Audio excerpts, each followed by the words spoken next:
Hi Dads, Bruce Robinson here from the Fathering Project. We've been talking about raising sons, and today I want to spend a few minutes just talking about that transition period from teenage life to when they actually become a man. And often that's the time when they don't want to have anything to do with you, Dad, because you don't know anything and you're dumb and you're a dinosaur. But it's still a really important time for dads to help their sons transition into manhood. And of course it's true that that transition actually begins right from an early age. From an early age you say, what sort of man do I want my son to be, and you work on it. But transitioning to manhood is a real challenge. So dads, when you think about transitioning from boyhood to adulthood, no matter how hard it is and no matter what they think of you at the time, it's a very important thing to think about. It's too big a topic to summarise in just 4 points, but we'll give you 4 points now, and we hope that helps you in that. Think about this process. The first point is you have to be flexible when they're teenagers and they don't like you very much. Remember, it's not all about you and your opinions, nor is it all about you and your feelings. Think about them as they go through that difficult time.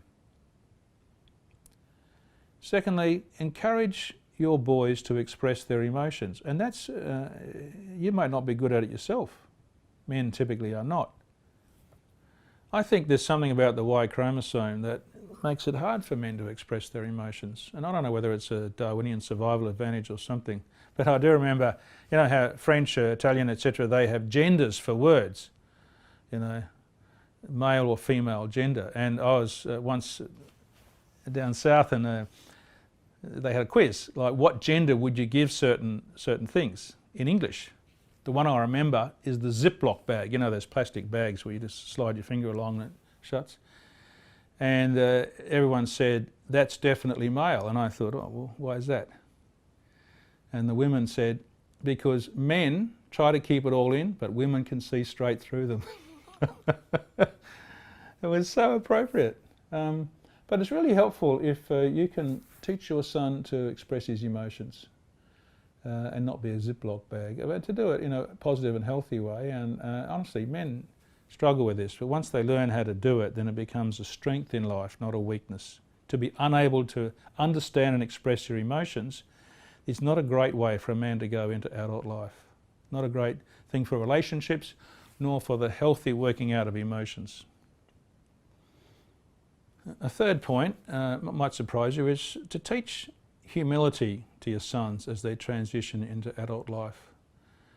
Teach them skills that will make them function better in relationships and in workplaces, and we have a thing called the 3 A's, which is about humility, I guess. The 3 A's teach them to learn how to affirm, so well done. Teach them to learn how to appreciate, gee, I'm glad you did that. And teach them to learn the 3rd A, which is the hardest one, is to apologise, to be humble enough to apologise. And we used to say, still do in the Fathering Project, think about the human species. There's a couple of things that we're not very good at. One of them is flying. Birds can fly, but human beings don't do it very well. The second thing is apologising. It's so hard for a human being to apologise. I don't know what it is. Me too. So hard to apologise, but once your son grows up into an adult life, learning how to apologise, it becomes a great gift of humility and the ability to function in a group and in a relationship, and including apologise to his children if he's lucky enough to have them in the future. The final thing is, dads, to not shy away from those discussion points that require you to be open and honest and that might be a bit uncomfortable. Sexuality is one of those discussions. We have a completely separate presentation on that, but talking to kids about sexuality, honestly, we ask groups of dads, who's ever had the father-son sex talk? And honestly, they don't all put their hands up. They do not. Maybe half of them do, or a third of them do. But it's really important. And they say, oh, you know, I wanted to have a sex talk to my son, but he said, oh, I know it already, Dad. You don't need to. And he's embarrassed. He doesn't want his dad talking to him about sex and sexuality. But here's the thing about the Fathering Project is we think it's important. So here's a benefit to you. You can say to your son, well, I know you know it already, but I was told by the Fathering Project and the dad's group at school that it's very important. And I'm sure all the other dads will be doing it, so please humour me. Humour me and let me do this, or I'm going to feel really bad as a dad that I've let you down. Honestly, that works a treat. Humour me, I've been told I need to do it. I did that to my oldest son. And he said he knew it already, and we went for a hike and we had the father-son sex talk. And I said, and he was, really interested because I'm telling him all sorts of stuff. And I said, anyway, you knew all that already, but thanks for humouring me. Anyway, all the way back on the hike, which lasted about 2 hours, yap, asking me questions about divorce and affairs and everything that he could think of. Because, obviously his friends at school have gone through all sorts of things and their parents. So don't shy away from that. And when it comes to those important things that you have to be open and honest about, that includes values. We've talked before recently about teaching boys to respect women as they grow older, but respect in general.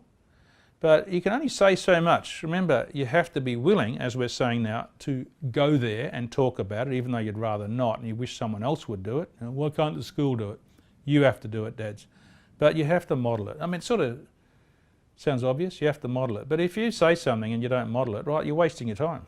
It's never going to work. You have to say it and model it. And finally, the Fathering Project often says this, don't just assume because you model something that they're going to learn it. It works better if you are explicit. Model it and then say, look, this is something really, really important. Be explicit, overcome your own discomfort, to talk to them about things that matter as they transition from being a boy into a man. I mean, you've got to ask yourself, what sort of man do you want your children, what sort of man do you want your boys to be? It's such a big question. You think about it now. What sort of man do you want your sons to become? And honestly, if you're not active in that process, they've got all sorts of influences.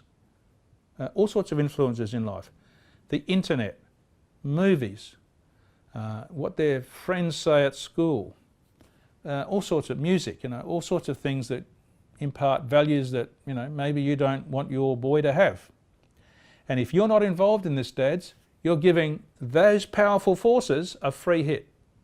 I say it again, if you're not involved and you don't have the courage to overcome your own discomfort and you don't learn about how to do this, you're giving those powerful forces a free hit and you're leaving your son exposed to them. So please, dads, get involved in talking to your sons, imparting values and being honest about things that matter so that as they transition into adulthood, they'll become the sort of man that you're going to be proud of. And honestly, they'll be proud of themselves, the way they live their life. And, they've got a lot more chance, honestly, of having a successful life. Relationships with a partner, with their own families, if they're lucky enough to have one, and in the workplace. So dads, look, thanks for listening. We talk to you again.